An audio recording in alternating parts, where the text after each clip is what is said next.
శకుని మహాభారతంలో ఎలాంటి పాత్ర అంటే ప్రతి ఒక్కరు ఈ పాత్రను చూస్తే చాలు భయపడతారు. ఈయన్ని ఎక్కువగా శంకిస్తారు. మహాభారత కాలంలో శత్రువులపై ఎత్తులను వేయడంలో మోసం చేసి చంపడంలో ఆరితేరిన వాడు ఇతను. మహాభారతంలో చాలా ముఖ్యమైన పాత్రలున్నాయి. వాటిలో శకుని పాత్ర చాలా ప్రత్యేకమైనది. ఈయన అసలు కథ ఎవరికి తెలీదు.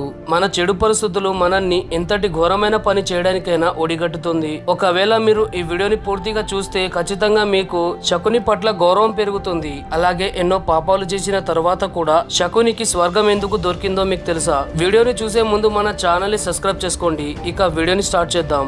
శకుని కథ గాంధార దేశం నుంచి స్టార్ట్ అవుతుంది. ఈ రాజ్యానికి సుబల రాజు. ఇతను గాంధారి మరియు శకునికి తండ్రి. రాజు సుబల ఒకసారి దేవతల కోసం యజ్ఞాన్ని చేస్తాడు. దానికి పండితులను పురోహితులను కూడా పిలుస్తాడు. ఆ యజ్ఞం చేస్తున్న సమయంలో వాళ్ళందరూ కూడా గాంధారి జీవితంలో ఒక దోషం ఉంది అని చెప్తారు. గాంధారి పెళ్లి ఎవరితో జరుగుతుందో అతని మరణం జరుగుతుంది అని చెప్తారు. రాజు సుబలకి తన కూతురు అంటే చాలా ఇష్టం. అందుకని అతను గాంధారి వివాహం ఒక మేకపోతుతో చేస్తాడు మరియు ఆ మేకపోతుని తర్వాత రోజే బలి చేస్తాడు. దాంతో అతను తన కూతురి దోషం తొలగిపోయింది అని అనుకుంటాడు. గాంధారి కుటుంబ సభ్యులకి ఇలాగే అనిపించింది. కొన్ని రోజుల తర్వాత గాంధారి వివాహం ధృతరాష్ట్రుడితో జరుగుతుంది. ఇతను పాండురాజు అన్న మరియు గుడ్డివాడు. ఆ కాలంలో గాంధారి అత్యంత అందమైన స్త్రీ. తన భర్త గుడ్డివాడు కావడంతో తాను కూడా తన కళ్ళకి గుడ్డను చుట్టుకుంటుంది. ధృతరాష్ట్రుడు ఏ విధంగా జీవిస్తున్నాడో ఆమె కూడా అదే విధంగా జీవిస్తూ ఉంటుంది. కానీ ఇది శకునికి అసలు నచ్చదు.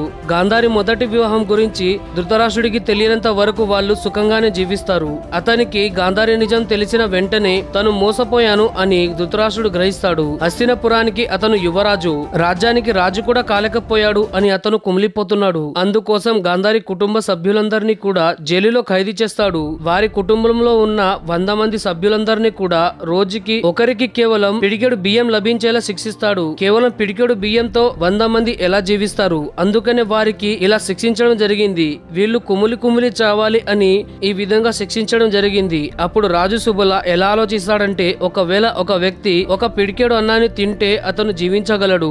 ఇలా రోజు దొరికిన పిడికెడు బియ్యాన్ని అతనికి ఇచ్చేస్తే అతను పూర్తిగా జీవిస్తాడు. మిగతా వాళ్ళు ఎలాగో చస్తారు అని ఆలోచిస్తాడు. తన వంశం ఈ విధంగా అయినా ముందుకెళ్తుంది అనుకుంటాడు. అందుకని తన కొడుకులతో పరీక్ష మొదలు పెడతాడు. ఎవరు ఎక్కువ బుద్ధివంతులో తెలుసుకోవాలని పరీక్ష పెడతాడు. రాజు సుబల ఒక ఎలుకని తీసుకొని దానిపై దారాన్ని చుట్టమని కుటుంబ సభ్యులకు చెప్తాడు.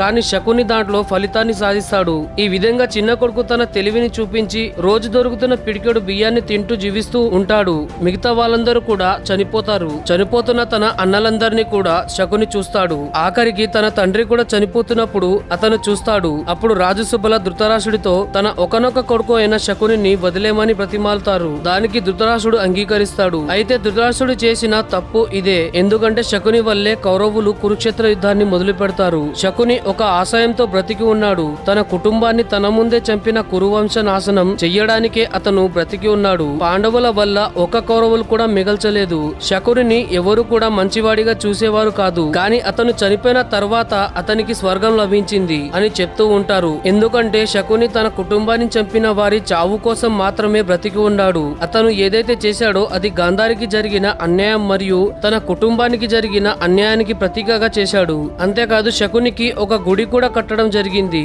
అయితే ఇది ఫ్రెండ్స్ ఈరోజుటి వీడియో కనుక నచ్చినట్లయితే ఖచ్చితంగా లైక్ చేయండి మరియు మన ఛానల్ ని సబ్స్క్రైబ్ చేసుకోండి.